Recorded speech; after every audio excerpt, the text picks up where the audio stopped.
in the ministry. So, kayo mga kapatiran, dahil sa Ebanghelyo ng Panginoon Yesus ay nandyan kayo. It's because that's the hope of the world, the good news. The word gospel is good news na God sent His Son to die on the cross for our sins. Good news ho yan. And then, He shed His precious blood. Good news yan. Because without shedding of blood, there is no remission. Okay? And then, good news din na He was buried, meaning our sins were buried and never to be remembered anymore. And when Christ rose again, the good news is He can forgive our sins, He can give us eternal life, and He will keep us till He comes again. So we'll go back to our lesson in Colossians 3:5. I welcome Pastor Hernandez and the family, Ma'am Amelita Calisan Bundang and the family. I welcome also Pastor Kaalim and the family. I welcome also Pastor Tom Itante and the family. I welcome also si Ma'am Maribel Bukal Malilin family. I welcome also Ma'am Juby Balesteros Chopile and the family. I welcome also May Bautista Malanot family and family with Sister Rona. I welcome also Pastor Bonifacio Lopez, my ever-present praying classmate. I welcome also Simon Chano Romel and family, Casmed and family. I welcome also Pastor Frank Michael Magigad and the family in Piat, Philippines. I welcome also Ma'am Rosalina Alpay Magada and the family. I welcome also James Israel Esebram Ilocos Sur. I welcome also si Rodison Bergonian family. I welcome also Pastor Engineer Mamarico Miguel Calyao and family in Mambakag. Kasali si Ma'am Violi at saka si Yet. Ayan, okay. I welcome also Ma'am Lailani Mahilo Makapagong and family. I welcome also, si Preacher John Paul Maborang. I welcome you all. I welcome also those who are watching from Saudi Arabia, from UAE, from USA, from London, from Taiwan, from Hong Kong. I welcome all of you to this blessed lesson again as we go to the Word of God. So, tuloy natin itong the idolatrous sin of covetousness. Okay, okay, ready na kayo? Right. Mortify therefore your members which are upon the earth, members in our body. Number 1, fornication. Number 2, uncleanness. Number 3, inordinate affection, evil, concupiscence. And itong lesson natin, and covetousness, which is idolatry. God said, thou shalt have no other gods before me. So the one that we focus our goal on is our idol, and it replaces the God that we serve. So kinakailangan maayos ang ating mindset para we will just focus on the Lord Jesus Christ, to love Him with all our hearts, with all our soul. And He said in Luke chapter 14, verse 27, can we just read that so that you will understand na siya lang ang ating paglingkuran. Kaya salamat po sa mga supporters sa church na ito na meron tayong project, Pastor Gilbert. Sigurado na na-receive mo yung aking text na punta mo si Pastor Romeo at alamin ang pwesto para alam niya kung saan ipwesto yung building niya. Para umpisa na natin mag-cut ng bakal. Ready, read. And whosoever does not bear his cross and come after me cannot be my disciple. See? Kita nyo talaga dyan na walang room for covetousness dito. Bakit? Only in Jesus. Kaya nga, tama, yung antidote for covetousness is contentment, mga kapatid. Let us pray. Heavenly Father, you are glorified tonight through my brothers, my sisters who are bearing fruit. We Thank you for the result of the works of your people who are reaching the lost, like Pastor Tom, we saw him soul winning, and Pastor Reggie, Pastor Kalyao, Pastor Kaalim, Pastor Aldrin, Pastor Red, Pastor Tulay, Pastor Gilbert. Help Pastor Van Egel Solo. Thank you for hearing us. In Jesus' name, amen.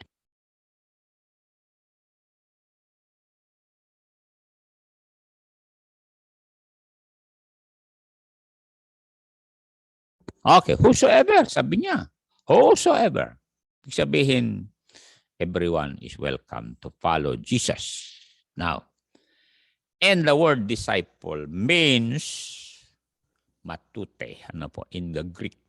Ibig sabihin, dapat matuto daw tayo, kaya huwag niyong kalimutan. Magbasa ng salita ng Diyos. At natutuwa ako, mga kapatid, dahil nandyan kayo ready palagi na to get something from the Word of God. You see? So, tuloy natin to kasi nakuha na natin number 1, ano ho? About covetousness. The spirit of the hour, we know that the whole world is covetous. Kaya nga, meron akong narinig kay retired Pentagon employee. 30 years sa Pentagon. At sabi niya, matindi yung kanyang sinabi rito. Bantakin mo. Sabi niya, tayo raw na sa lupang ito. Tayo raw, sabi ni Luis Elizondo, ay prone to dominate and destroy one another. Mantakin mo yan. Kaya pala, nagkaroon ng First World War. Nagkaroon ng Second World War. At naalam naman natin. Ineliminate ni Hitler yung mga Hudyo. And Japan, dominate Asia. Kinawawa ng China, Pilipinas. Mabuti na lang dumating ang Amerika. Oh, yes. Salamat po, Pastor Lopez. Manunood kayo palagi sa gawain ito. At marami kayong ni social winning dyan. So, talagang the whole world lieth in wickedness because covetousness, mga kapatid. Ngayon, tayo mga Pilipino ay dapat huwag natin kalimutan yung ating Pledge of Allegiance. Nalala niyo yun? Iniibig ko ang Pilipinas. Sabi nga ni Sir Alex Tagino, si retired general, kung talagang inibig niyo Pilipinas, be a law-abiding citizen. That will be a big help to the armed forces and the Philippine National Police. Bakit? Kasi you are a contribution. You are contributing to the progress of the nation. Ganda ng sinabi ni General na yun. Dahil sabi niya, kami nung tempo ng NPA rebellion, talagang we spend. Pantakin mo, pasabugin yung tangke. Magkano yun? Magpalipad lang ng helicopter. Ang mahal na. Makaubos yun ng isang drum sa paglipad. Alam nyo, 20,000 pesos na yun. At yung mga bala pa, bala ng kanyon, bala ng mga machine gun, sabi niya, expensive. Looking for a Filipino rebel cost millions. Samantala, katulad mo, katulad ko, blessing tayo. Why? Because, tulad yan, may soul winning tayong mga binata, mga dalaga, imbes na sila isasama magrebelde, ay sasama sila sa transformation program of the gospel. Ganon yan. When they give their allegiance to the living Christ. And the Bible said, when you give your allegiance to the living Christ, you'll become like a tree planted by the rivers of water, katulad dito sa likod ko, that bringeth forth its fruit in its season. His fruit also shall not wither, his leaf also shall not wither. Whatsoever he doeth shall prosper. So we welcome the Tantoco Teano family and my pamangkin Mary Legacia Radura. Maraming salamat po. At si Ma'am Carmen Salas nagbigay ng saging. Maraming salamat po, Ma'am. Salamat. Hindi pa kita nakita at personal, pero nagbigay na kayo ng Christmas. Kasama yung mga kasama ni Ma'am Jaisel sa anong lugar yun, wait? Piat.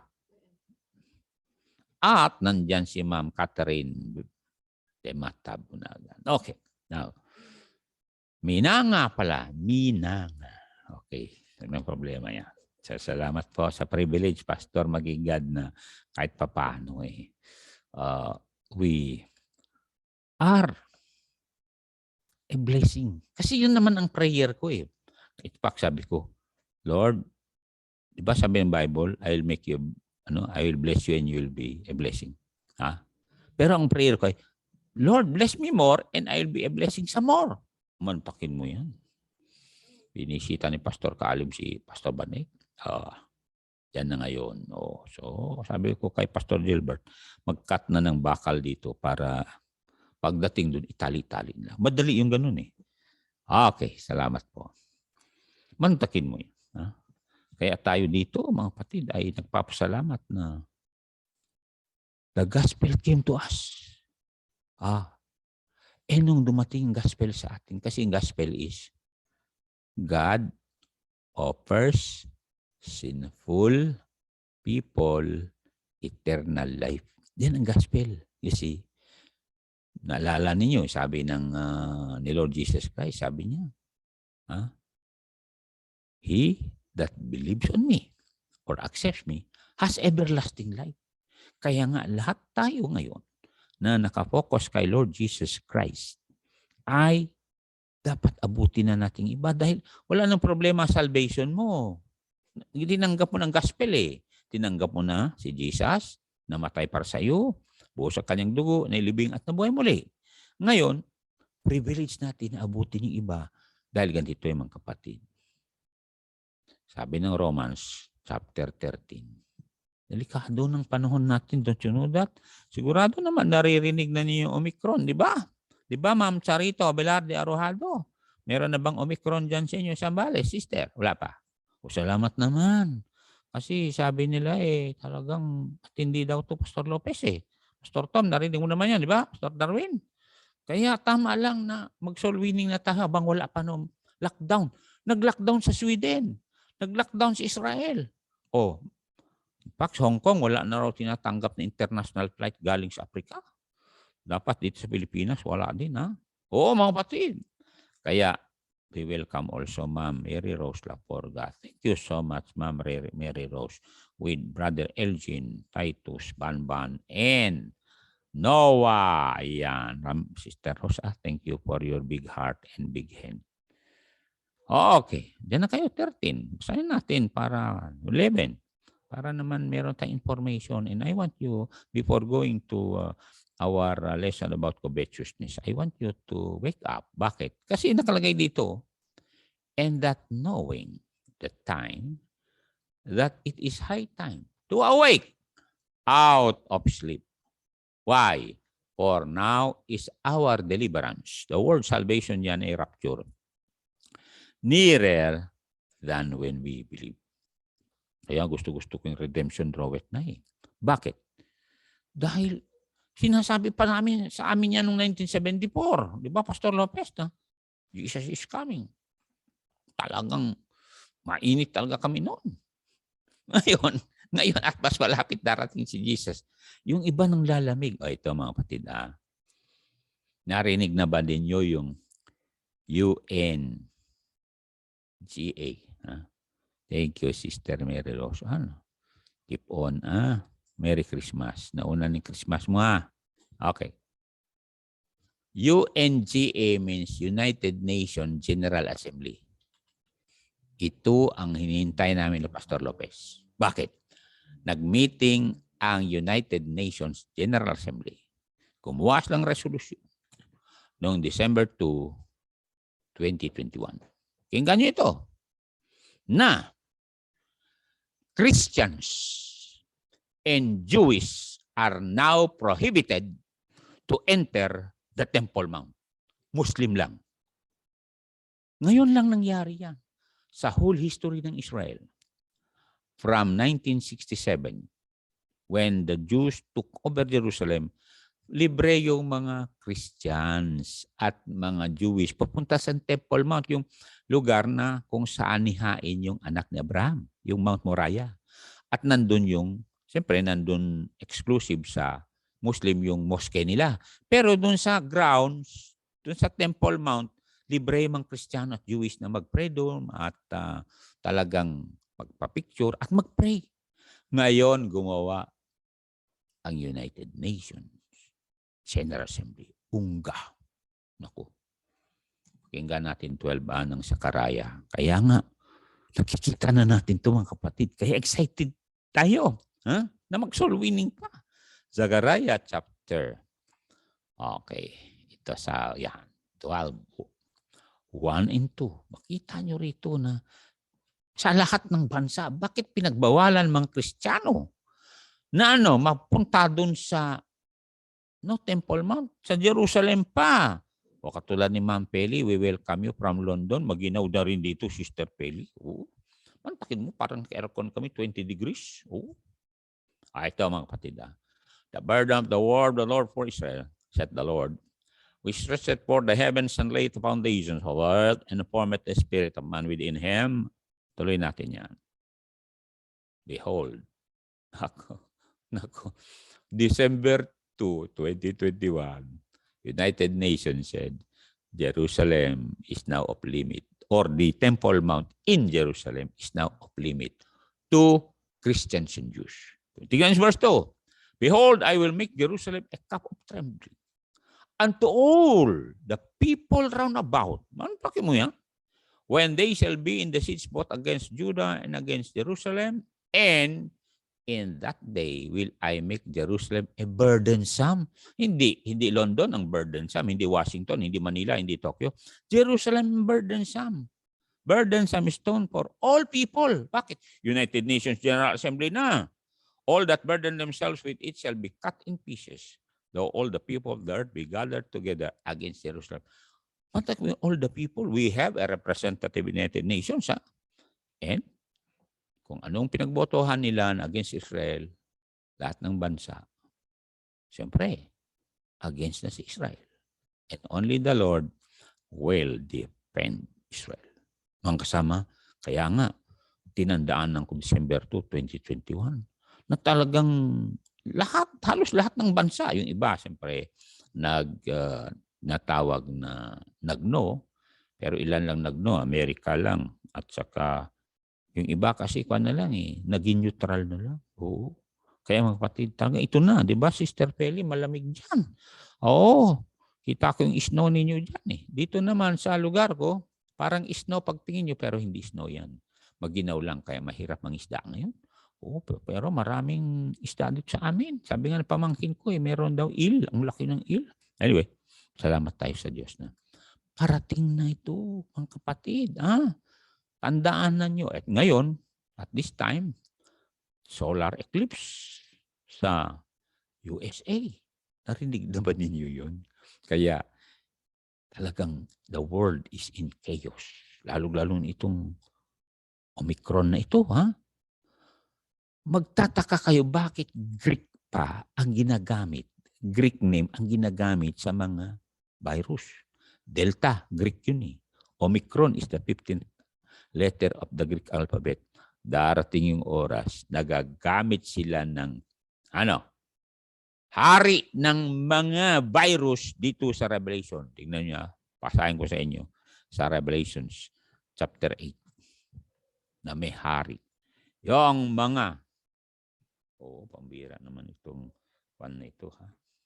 Kaya tindi itong hari na ito. Okay. Ano sabi niya? Chapter 9 pala, verse 11. Okay? Anong sabi niya? Hebrew at Greek pa gagamitin sa hari ng mga virus. Tingnan niyo ito. Kaya darating na ito, mga kasama. Akala natin wala ng virus kasi ang ganda na ng mamasyal. Oo. Mamasyal sa Tamban, mountain. And they had a king over them, which is the angel of the bottomless pit, whose name is in the Hebrew tongue is Abaddon, and in the Greek tongue hath his name Apollyon. Naku, Apollyon, naman takin mo yan. So may Omicron na, darating yung Apollyon. Ito ay talagang literal. Kung gaano literal yung mga virus na nakakamatay, mas nakakamatay ito. You know why? Dahil ang mangyari nga dyan ay maraming mamatay sa verse 15. Tignan nyo, verse 15. Maraming mamatay. One-third of the population of the world will die. Ano sabi niya? And the 4 angels were loose, which were prepared for an hour, and a day, and a month, and a year, for to slay the third part of men. Dami nun. Oo. 1 billion and 800 million tao. 1/3 eh. Kakatakot yan, mga kapatid. Pero ang ganda niyan. Fear not, because Jesus said, don't be troubled. Believe in God, believe also in me. My Father's house are many mansions. If it were not so, I would have told you. I go to prepare a place for you. And if I go and prepare a place for you, I will come again. So bago magkaroon ng talagang severe pandemic na hindi ka na makalabas, wala na. Siyempre, pagbukas mo sa bintana, may dadampot sa iyo ng Omicron. Ay, hindi lang biro ito. Kaya yung lola kasi, akala niya biro lang yung sinabi nung apo niya, Lola. Nalala niya? Lola, kakatakot itong Omicron na darating. Sabi nung lola, ano ba yung Omicron na yan? Sabi nung lola. Ay, lola, kinakailangan daw magpabaksin ng lahat sa Omicron na yan. Ayaw ka matakot yan, anak. Kasi masarap kumain ng makaron. Ayun. Hindi lang biro yung magkasama.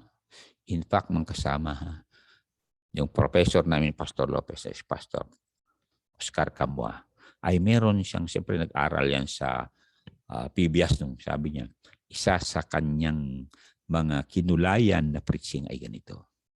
Ganito, nung tiyempo ni Noah, ay siyempre, nagsara ng arka. Alam mo mga tao nung nagsara ang arka, pinabaliwalaan nila, nagtugtugan pa rin, nagtambulang, nagsayawan pa rin. Nung umulan, ay gusto-gusto daw nila maligo sa ulan. Ang masakit dun. Nagbukas yung mga tubig, lalo ng lupa. Bumaha nga. Alam mo, sabi ng tao, wala yan, hanggang lang yan, hanggang talampakan lang yan. Nung hanggang bukong-bukong na, ay hanggang dyan lang yan, sayawan pa rin daw, sabi ni Sir Camua. Ni-picturize lang naman yan. Maya-maya hanggang tuhod. Alam mo mga tao, binabaliwala, hanggang dyan lang sa tuhod. Yung anong tao. Ganyan nangyari dito sa Linaw alam yung Linaw dito sa Tugigaraw. Sabi nila, sanay na kami sa baha. Hanggang dyan lang sa first floor yan.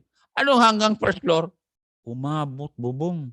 At nung umabot sa bubong, ayun, tumutawag na sila rescue. Sabi ng mga rescue na police at mga taga-NDRRMC, galing kami dyan kanina, ayaw nyo kasi sabi nyo hanggang first floor o ngayon. Alam nyo, ganon din sa panahon natin. Yan lang sinasabi ni Legacy na yun, darating Panginoon, saan?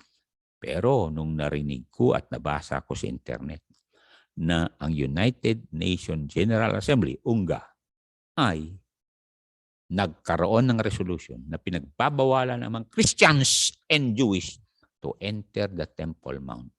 Na dati, since 1967, libre sila. Ngayon, bawal na. Predicted sa Bible. Kaya sabi ni Lord Jesus Christ, look at this verse. Kaya nga, alisin na natin covetousness sa buhay natin. Gagawin natin, abutin mga loved ones natin, mga kakilala natin. Bakit? Pag nag-trumpet, nako, tapos na, game over. Wala na. Tulad nila, at gusto na mag-soul winning. Pero wala na eh. Salamat tayo. At lalo na kami, Pastor Lopez, tumanda kami sa gawain ng Diyos. Di ba, Ma'am Demata? O kayo din, tagal na niyo sa church nito. Di ba, Ma'am Demata? Ngayon, faithful pa rin kayo. Suporta. Di ba, Ma'am? Yeah, mga kapatid.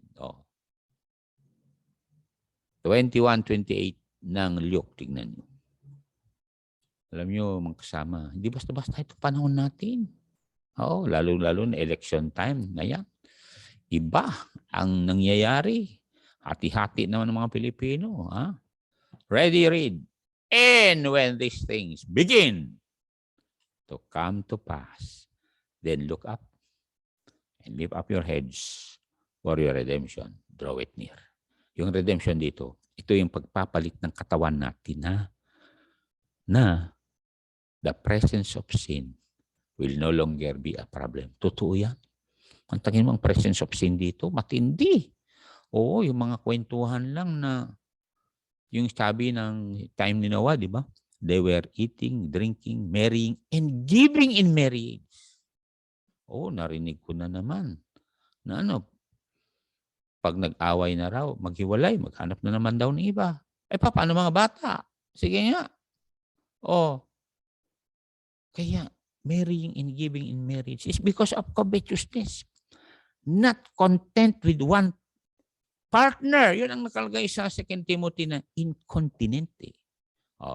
Kaya, ang kapatid, because Jesus is coming, covetousness should not be included in the dictionary of a Bible-believing Christian.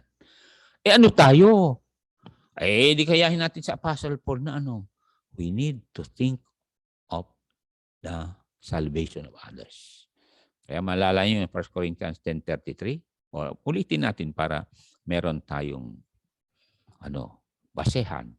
Nasa panahong ito, there's no time for us to get cold. Bakit? Naririnig na natin pangyayari.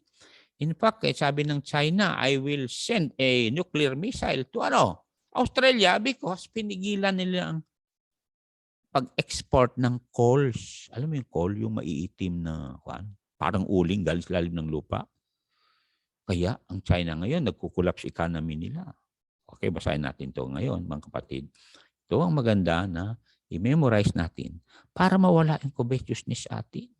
Ready, read. Even as I please all men in all things, not seeking mine own profit, but the profit of many, that they may be saved. Dahil yung ating tinatalakay ay because of covetousness, some Christians became unfruitful. Kasi they want to have everything in this world. My friends, sabi ni Solomon, the things of this world, even gold and silver, cannot satisfy us. Food cannot satisfy us. In fact, sabi ni Solomon, when you are given to appetite, wala kang inisip kundi pagkain. As if you are putting a double-bladed dagger sa inyong lalamunan. Totoo nga naman, kasi may nasalubong ako. Sabi ko, ilan taon ka na? Sabi niya, 40. Boy, ano nangyari sa'yo? Sabi niya, nagpa-doktor ako. Yung mga kinain ko pala ang nagpasama sa katawan ko. Tingnan yan. Yung mga kilawin na yan. Yung mga jumping salad na yan. Sobrang alat. Mga soft drinks na yan. Mga, yung mga, pinabaho na hindi naluto. Sabi ko sa inyo. Kaya, panahon na para tayo ay magkaroon ng prayer and fasting. Sabi ko sa inyo, maganda yan sa atin. Kasi pag na-detox ka, ang ganda. At importante din, pag fasting tayo sa ating cellphone, narinig nyo, baka panay ML na naman yung iba dyan, mga kabataan. Na-addict na yung mga kabataan sa ML na yan. Totoo yan. At yung iba naman, sa mga movies naman, Counter-Strike, basketball. Alam niyo mga kasama, yan ang nipredict ni Lord Jesus Christ sa Luke chapter 18 na pagdating daw niya, mabuti kung may patagpuan ako, sabi ni Lord Jesus Christ, na may pananampalataya pa sa akin.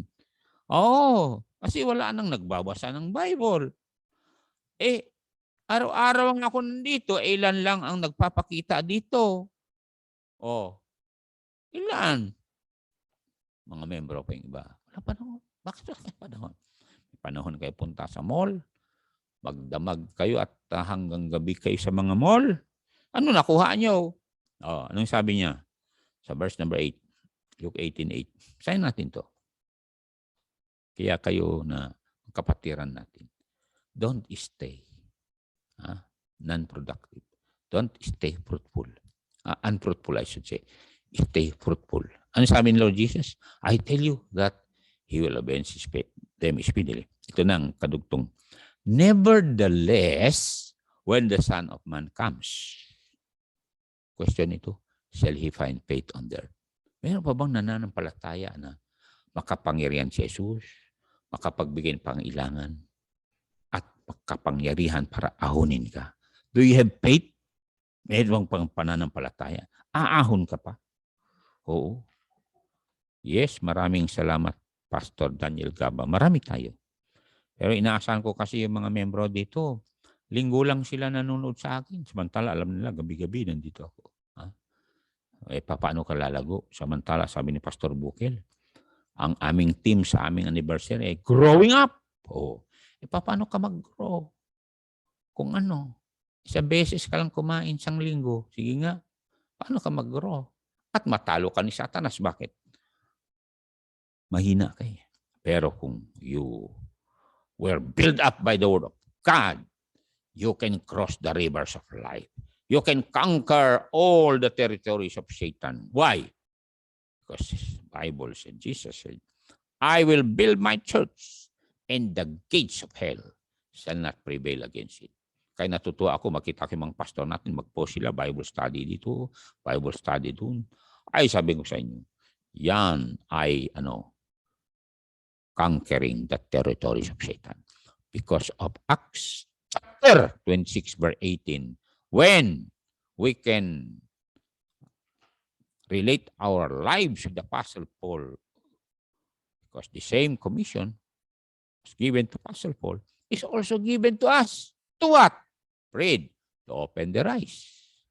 To turn them from darkness to light. From the power of Satan unto God, that they may receive forgiveness of sins. Yan ang maganda. Bago ka alis, patawad ka. And inheritance among them which are sanctified by faith, that is in me, sabi ng Apostle Paul. Kaya yun ang ating focus. Bakit? Siyempre, ang tao, bulag ang tao. Binulag ng kaaway si Satanas at binulag ng tradisyon. Kaya,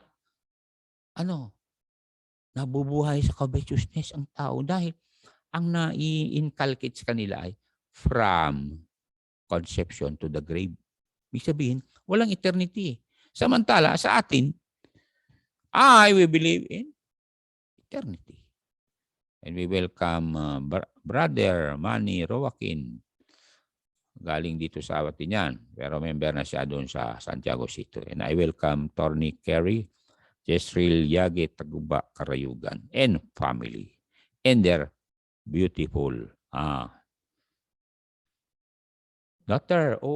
Calling naman. Pinagpala kayo ng daughter na cute. Alam yun.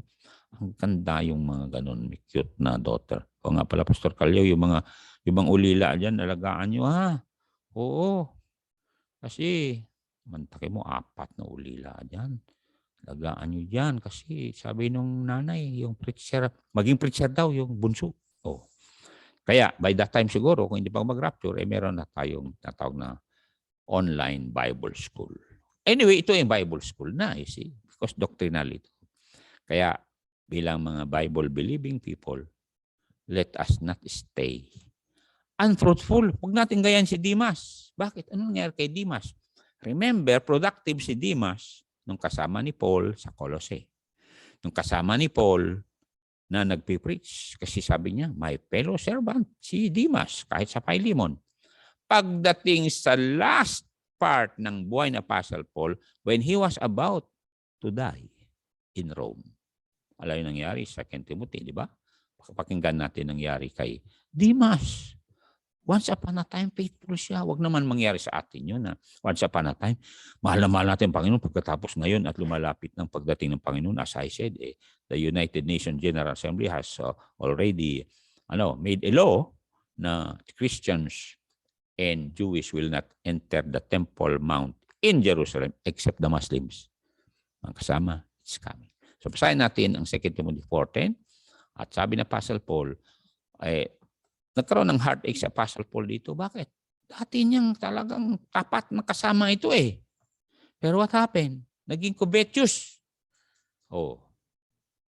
Sabi niya, for Demas hath forsaken me. Having loved this present world. Naging materialistic. Tuloy. Imbes na naging productive. Ang dami tuloy niyang babayaran na ayan, nakabuhol-buhol tuloy. Alam mo mga kapatid, be content of what you have. Hindi naman bawal na meron kang sasakyan. Kahit luma, basta makatakbo. Totoo yan. And sabi niya, and is departed unto Thessalonica. Mantakin mo yan. Umalis. Pumunta Thessalonica. Crescens to the Galatia, Titus, unto Dalmatia. Kasama, salamat tayo. Meron pa rin naiiwan dun sa verse 17. Tingnan niyo. Ano yung sabi niya sa verse 17? Meron naiiwan. Ang sabi niya rito? Notwithstanding. Sino ang naiwan? The Lord stood with me. Kaya kayo dyan na talagang nakaranas ng frustration, disappointment sa buhay. Meron kayo kasama na nagngangalang Jesus. And sabi na Pastor Paul, palalakasin kayo niyan. Bakit? Nakatuon kayo sa Kanya. You are focused on His love and His forgiveness and His protecting hand. Kaya answered prayer na nakaabot ka sa oras na ito. Don't you know? May mga tao hindi nakaabot sa araw na ito. Nakabitin pa nga yung tarpaulin-less Ortiz. Nakita namin. You see? So the Lord is so good all the time. Kaya there's no room for us to murmur and complain. Di ba? Sabi ng pamangkin ko na taga-Bataan, si LB Caramok Raimundo. Alam mo, naabot mga ito nung ako'y umuwi pa sa Apayao. Kaya panahon na para abutin natin mga kasama natin, di ba, Sir Salme Garcia. Dahil this world will come to an end one day. We don't know what 2022 brings. Dahil ang Europe will become a strong empire by January 1, 2022. Remember, yan nanonood si Ma'am Felisa sa Britain. Pero remember yung Brexit? Talagang dumating yung oras na the European country will be separated from the United Kingdom. Kaya nga UK yan eh. Narinig yung mga kasama. And Europe, according to Daniel chapter 2, will be a world empire for 7 years. So, this coming 7 years, talagang iba na yan. Dahil, remember, there were times na sabi ng mga kasama natin pastors, mga preachers, sa Pastor Kaali, may witness yan. Isa sa mga pastor natin, ayaw kong magpa-injection dahil 666 na yan. Injection yun eh. Hindi naman chips yun eh. Ngayon, napilitan kasi sabi ni President Duterte, no injection, no ration. Ayun. In fact, sinabi sa amin yan eh. Ano yung sinabi ni Sister Marlene sa Bantay? Ni-announce daw sa kanyang barangay. Kung walang bakuna, walang ayuda. Aba, sabi ng mga tao, may ayuda pala, sige. Ngayon, ito ang cuts nila Tayo na nabaksin, di ba? Nandiyan ang Omicron. Akala ko, tapos na. Abay, magpa-booster pa raw kami. You see, we became an slave already. And oras na magpa-booster, meron na naman virus na darating. Yung binanggit ko nga, Apollyon. And the only way na ikaw ay makaligtas sa Apollyon na yun, hindi na vaccine, hindi na booster, chips na, chipping. And that's the time na it will be a new world order. Di ba ang new world order ngayon? Pag sakay mo sa bus, ang tanong sa'yo ng ng conductor ay, meron ba kayong COVID-19? Pass. Ano yung COVID-19? Yung vaccination card. Kung pakita mo, sabi ng mga bisita, may bisita kami kanina eh. Yun daw tinignan sa mga checkpoint. Pakita yung vaccination card. Pagdating ng araw, hindi na card pakita mo. Meron silang detector kung meron chips yung kanang kamay mo o naka-QR ang noo mo ng invisible QR. Kaya, ito na, Kaya nga we are now slave Kung anong sabihin, yes sir. Mantakin mo yun. Ni-announce lang dun sa Bantay Solana. Kung walang bakuna, walang ayuda. Aba, nagsilabas ang lahat ng tao. O, yung umuwi pa nga yung iba kasi sabi pang lang to, pang 18 above. Kasi hindi pa daw nag-umpisa yung 12 to 18. So, tingnan yun. O ngayon, kami naman anong gagawin namin magpa-vaccine kami kasi hindi raw effective yung isa lang. Kala ko ni-announce kasi dito nun, oras na magpa-vaccine kayo Jen. Okay na, wala na. Tuwang-tuwa naman ako, nakipila ako. Ay, tuwang-tuwa ako. Abay, narinig ko, dahil darating ang Omicron, magpa-booster kayo para hindi kayo mamatay. Sino bang gustong mamatay, di ba? Kaya anong sasabihin natin? Pila na naman. Darating ang araw na, para hindi kayo mamatay, makabili kayo ng pagkain nyo. Magpa-chips na lang kayo. Remember, naalala ninyo, yung chips na yung vaccine na may RFID. It's happening, mga kasama.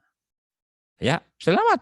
Dahil, when the trumpet of the Lord shall sound and time shall be no more, we will be meeting each other in the sky. Because one day you humble yourself and call on Jesus to save your soul. Kaya, nandyan tayo sa because of covetousness, some Christians became unfruitful. Pakinggan natin ang Luke 12:15. Luke 12:15. Unfruitful because of covetousness nga Tignan ito Because of what? Material gain. Ay, kakatakot pangyayari talaga. Ready, read. And he said unto them, take heed and beware of what? Covetousness. Matakin mo, beware. Parang beware of dogs For a man's life consisted not in the abundance of the things which you possess. Totoo nga naman. Tayo mga pastor marami ba tayong possession? Basta meron na tayong motor, okay na. Bicycle, okay na. Mapalad nga ako dahil isa ako sa may mga sasakyan, 4 ang gulong. Dahil sabi ko nga kay Pastor Darwin, itong sasakyan namin, at anong isakay mo, pwede, hollow block, plywood. Nung isang araw, di ba, Pastor Magigad, mga table sa taas. Dinagyan lang namin ng foam para hindi mayagyag yung taas. Totoo yan. Mga simento pa, kaya sabi kay Pastor Darwin, pag-pray tayo na hindi naman masira agad yung crosswind. Kaya, salamat tayo kay Ma'am Lilibet Parwan na nanonood at si Ma'am Tessie Gerardo Millante. We welcome you, asawa ni Brother June. And we welcome all of you from Mountain View. We are praying for you sa Mountain View, nababalik pa si Ma'am Pam from America. Kaya lang, kung ang Omicron ay magkalat ng husto sa Amerika, talagang hindi na natin makita si Ma'am Pam. Pero, nandito pa rin tayo, magpatuloy tayo dahil we love Jesus. You see? Because love conquers all. Covetousness should not be mentioned in our dictionary as Christians. Bakit? Kasi we love Jesus. And because we love Jesus, ano bang sabi ng Bible? 1 John 3:16. Na tayo na meron should be willing to lift others. Ay sabihin ko sa inyo ang daming mga dapat matulungan. Kaya dapat mga pastor, walang pastor ako marinig na mag-run sa politika. We have no time for that. Bakit? Rescue the perishing tayo Ano sabi niya rito? Hereby, perceive with the love of God. Why? Because He laid down His life for us. Meaning God laid down His life for us, the Lord Jesus Christ. And what will we do? We ought to lay down our lives for the brethren. Kaya maaring iba sa inyo, bakit ganyan kayo sa BBC, Tugigaraw na you keep helping? It's because yung nandyan ang salita ng Diyos, na kailan ka pa tutulong kung nayayanig ng whole world dahil parating yung asteroid, At iba itong mangyari sa asteroid na dadaan sa December 11. Bakit? Nagpalipad na ang NASA ng satellite to push away yung asteroid. Ang push away, siyempre, bubungguin daw para lalayo. Kung mabasag yung asteroid. At uulan sa atin dito ng bato. At least, nakapredict yun sa Revelation chapter 6, di ba? Verse number 12 to 16, na uulan talaga ng bato. Kung yun na ang fulfillment ng prediction sa Revelation, na dahil sasalubungin, lumipad na, alalahanin niyo, lumipad na ang rocket na papunta dun sa asteroid na dadaan malapit sa Earth sa December 11. Kaya, hindi natin alam mangyayari niya. Remember, ang tao wants to save the world. You cannot save this planet, my friends, because Jesus said, in the world you will have tribulation. And one day, the world will pass through a great heat, tribulation period. Kaya nga, the sun will boil 7 times sa Isaiah 30:26. So yan. And there will be a polar shift sa Isaiah 24, verse 1. Mababaliktad. North will become south. You see. Salamat, wala na tayo rito. Kaya nga sabi Lord Jesus Christ, except those days shall be shortened, no flesh shall be saved. At least by that time, wala na tayo rito. As the Lord Jesus Christ said, in the time of Noah, Noah was secured before the flood came. In the time of Lot, Lot was secured before the fire from heaven fell unto Sodom and Gomorrah. And so shall it be, sabi Lord Jesus Christ, when the Son of Man will come. Kaya nandito tayo for the gospel's sake. Dahil faith comes by hearing. Maaring kayo, hindi kayo namin na-meet. Katulad ni Mr. Dario Malyari, hindi ko na-meet. Noon, ngayon nung nakita niya ako, doon sa bahay nila Ma'am Tess at June sa Burgos, bumaba talaga yung tao. At salamat at nakikita ko rin yung aking teacher sa Bible sa telebisyon. Kasi nasa television program tayo at katulad yan sa RBC. So, salamat tayo kay Manager Rodel, sila Ma'am Sarah, Sir Chabi, Sir Jojo at Sir Nicole na sila ang nagmamanage dun sa tinatawag na mga gadget at saka yung mga ibang staff pa dyan para mapanood ang programang ito. Now we are drawing closer to the coming of the Lord because of the United Nations General Assembly resolution that only Muslims can enter the Temple Mount in Jerusalem. No more Christians, no more Jewish can enter that Temple Mount. And that is one of the signs that Jesus is about to come. Kaya pinag-usapan ng third temple ngayon, mga kapatid. Kaya tayo, as Bible-believing people, ang sabi niya, onward Christian soldiers, marching us to war. You can move on, forgetting those things which are behind. Sa mga nangyari sa iyo, mapapait na experience, pero you can turn that into a blessing. Remember Nehemiah 13:2, sabi niya, you can turn the curse into blessing. When you respond positively, when you respond, with prudence. Nakalagay yan sa Bible eh. Remember Joseph nagpunta sa Egypt, hindi siya nagreklamo. Pinag-aralan niya kung paano magsalita ng Egyptian at paano talagang maging good follower. Remember, ang pinag-aralan namin sa Bible School ay, before you will become a great leader, be a good follower. Ganyan, mga kasama. So, salamat sa inyong pakikinig. So, we welcome you all today. I bless you all. And we welcome Preacher John Paul Maborang. Let us pray. Heavenly Father, thank you again for trusting us to have this time with my brothers, my sisters throughout the world, knowing that this decision of the United Nations General Assembly points to your coming, Lord Jesus, when you said in Zechariah 12:2 and 3 that Jerusalem will be a burdensome to all nations. Jerusalem, Israel will be hated by all people. It's because Satan hates the throne in Jerusalem to be occupied by the Lord Jesus Christ. For in that time when Jesus Christ will sit on David's throne, Satan will be in the bottomless pit forever. And yes, be given a while to gather all the wicked people and to be thrown to the lake of fire. And while here on earth, Lord Jesus, help us to live a humble and a content life, knowing that with this we can help others to come to Jesus for salvation. Thank you, Holy Spirit, for leading us tonight. I bless my brothers, my sisters. Now, to God, I give all the praises, the glory, honor. Thank you for this good and lovely supporters of your ministry. Bless them beyond what they ask or think. Remove every sickness in their homes, and Lord, prosper their children, their grandchildren, and their works and their businesses. In Jesus' name, amen. Thank you. Thank you.